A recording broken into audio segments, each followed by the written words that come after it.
Iran के साथ मुआहदे पर इलेक्ट्रॉनिक दस्तखत हो चुके हैं। आबना हुर्मुज़ भी जुज़वी तौर पर खुल गई है, जिसका सबको इंतजार था। दस्तखत की तकरीब में शिरकत के लिए जेडी वेंस जिनेवा जाएंगे और अमेरिकी सदर डोनाल्ड ट्रंप के फ्रांसीसी सदर से मुलाकात में ये गुफ्तगू हुई है। बिल्कुल ऐसे ही उनकी जानिब से कहा गया कि जिनेवा जा रहा हूँ, हो सकता है तकरीब में शिरकत करूं, लेकिन फरीकैन से नहीं कह सकता।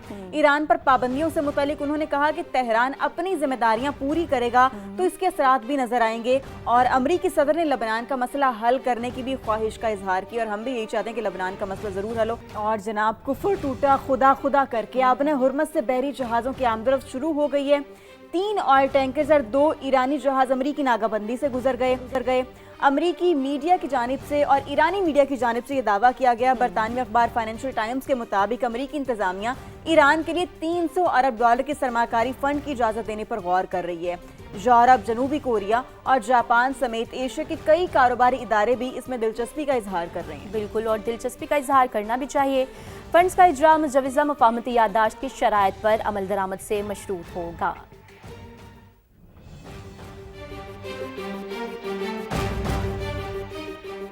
ठीक है, इसके साथ साथ हम आलमी मंडी में तेल की कीमतों के हवाले से भी बात कर लेते हैं। तो आलमी मंडी में खाम तेल की कीमतों में मामूली इजाफा जो है वो देखा जा रहा है। इसकी तफसील आपको अगर मैं बताऊं तो अमरीकी क्रूड ऑयल जो है वो 0.75% महंगा हुआ है, जबकि जो $88.35 फी बैरल पर ट्रेड कर रहा है। और बरतानवी क्रूड ऑयल 0.55% महंगा हुआ है और $83.63 फी बैरल पर जो है ना वो इसकी ट्रेडिंग जारी है। तो ये सिचुएशन कुछ इस तरह से डेवलप हुई है कि आलमी मंडी में खाम तेल की कीमतों में मामूली सा इजाफा जो है ना वो देखने में आ रहा है।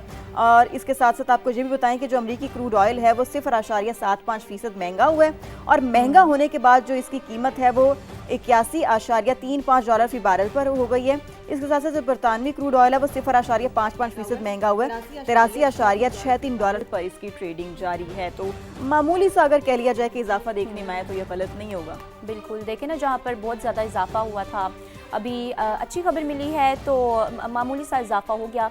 खैर, एक अहम अपडेट देंगे आपको। अमेरिका का जौहरी हथियार ले जाने वाला B-52 तैयारा गिरकर तबाह हो गया।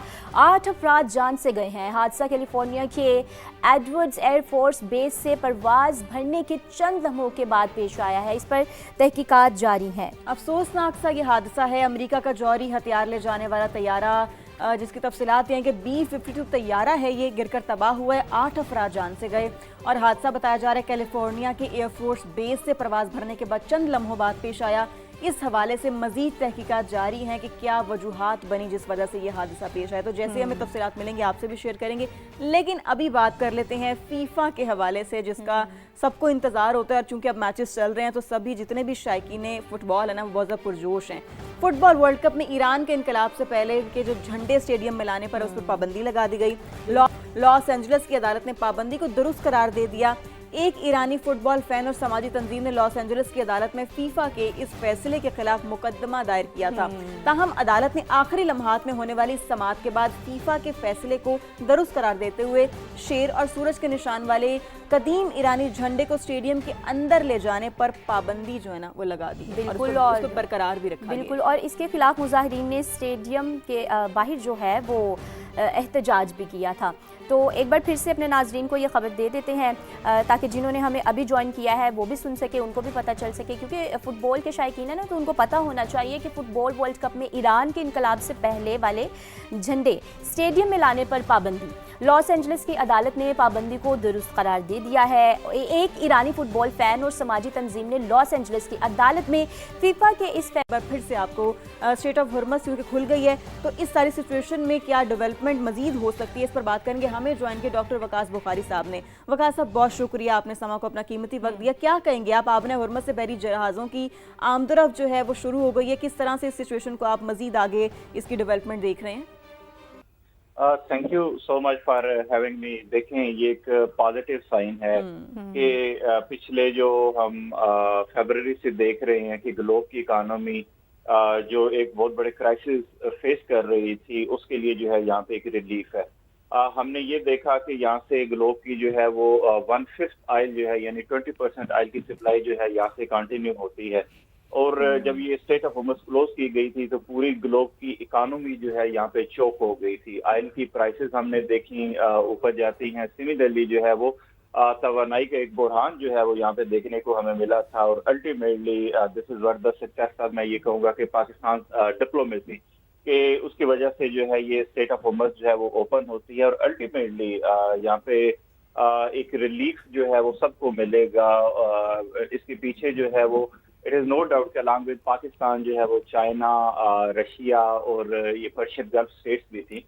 دیکھیں صرف پاکستان ہی نہیں بلکہ یہاں پہ چائنا بھی سب سے زیادہ جو ہے وہ افیکٹی تھا کہ چائنا کی جو آئل کی سپلائی ہے وہ پرشین گلف سے ہے اور سملرلی جو ہے وہ ایران سے ہے.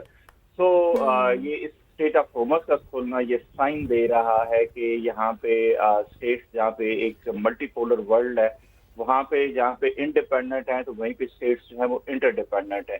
کیوں؟ کیونکہ ایک اسٹیٹ آف ہارمز کا کلوز ہونا پوری گلوب کی اکانومی کو جو ہے وہ شاک کے اندر جو ہے وہ لے کے جاتا ہے. دوسری سائڈ کے اوپر امریکہ کی سائڈ سے بھی یہ پازیٹیو سائن آنا کہ وہ بھی ایران کی جو ناکہ بندی ہے اسی اسٹیٹ آف ہارمز کے اوپر جو ہے وہ بھی اوپن کر رہا ہے. سو الٹیمیٹلی ایک وہ کانفلکٹ جو سنس 1979 اسٹارٹ ہوا تھا آج 2026 کے اندر جو ہے وہ آ کے اپنے اختتام کی جانب جو ہے وہ جا رہا ہے. ہاں اس کو ضرور ٹائم لگے گا. ابھی اس اینڈ کا سٹارٹ ہو رہا ہے جو وہ کانفلکٹ جس نے پوری دنیا کو جو ہے اس وقت ہمیں یہ کہوں کہ ایک ٹگنی کا ناک جو ہے وہ نچایا ہوا تھا. اور الٹیمیٹلی معاملات پازیٹیولی جا رہے ہیں. اور یہ نان ٹریڈیشنل وارفیئر جو تھی اس نان ٹریڈیشنل وارفیئر جو ہے یہ اپنے اختتام کی جانب جو ہے وہ جا رہی ہے. ہاں معاملات ضرور آئیں گے, ہرڈر ضرور آئیں گے, یہاں پہ کچھ نہ کچھ معاملات جو ہیں وہ ضرور طے ہوں گے. لیکن دس is what street of harms ایک میں یہ کہوں کہ انٹرنیشنل سی پیسیج ہے. اور یہ ہمیشہ جو ہے وہ جتنی بھی وارز ہوتی ہیں ان وارز کے اندر جو ہے وہ سی پیسیجز جو ہمیشہ اوپن رکھے جاتے ہیں. دیکھیں یہاں اسٹیٹ آف ہارمز کے حوالے سے انٹرنیشنل لا بھی بڑا کلیئر ہے کہ وہ یہ کہتا ہے کہ جو بھی یہ پیسیجز ہوتے ہیں یہ ہمیشہ وار کے دوران جو کلیئر رکھے جاتے ہیں. دیکھیں اسٹیٹ آف ہارمز سے پہلے بھی ایک ایشو ہم نے دیکھا تھا 1956 کے سینیریو کے اندر جو ہے وہ سوئز کینال کا معاملہ جو ہے وہ آیا تھا. وہاں پہ بھی ایجپٹ نے کیا کیا تھا کہ سوئز کینال کو نیشنلائز کرنے کی کوشش کی تھی اور الٹیمیٹلی معاملات جو ہیں وہ ریزالو ہو گئے تھے.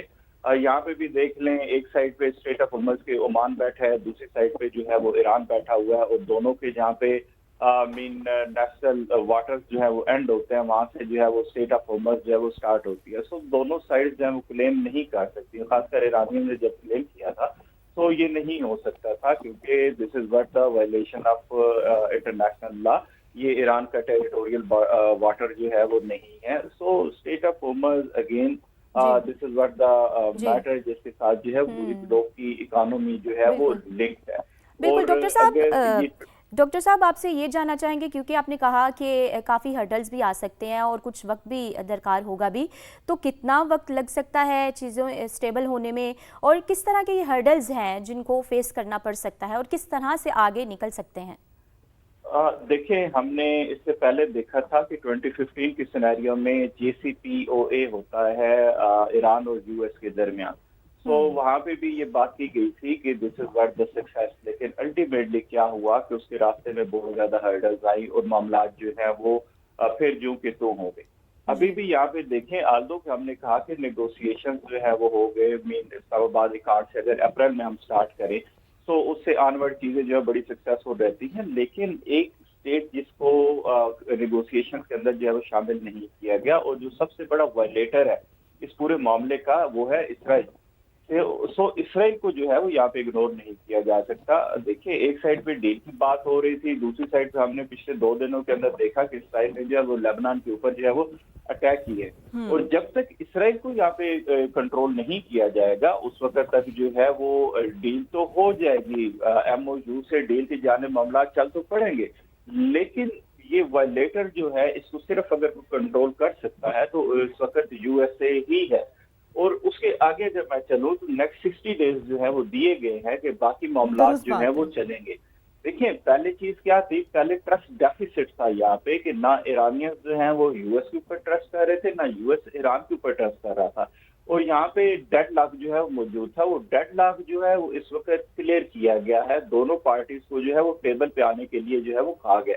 देखिए ये एक ऐसी वार है जो ऑन ग्राउंड बिल्कुल सही कह रहे हैं आप, डेडलॉक जो है वो उसको ख़त्म किया गया, उसका सारा क्रेडिट पाकिस्तान को जाता है। लेकिन आपकी बात ये भी बिल्कुल दुरुस्त है कि इसराइल को कंट्रोल करना होगा, अदरवाइज वो स्पॉइलर का किरदार अदा करता रहेगा हमेशा की तरह। बहुत शुक्रिया डॉक्टर वकास साहब, आपने समा को अपना कीमती वक्त दिया।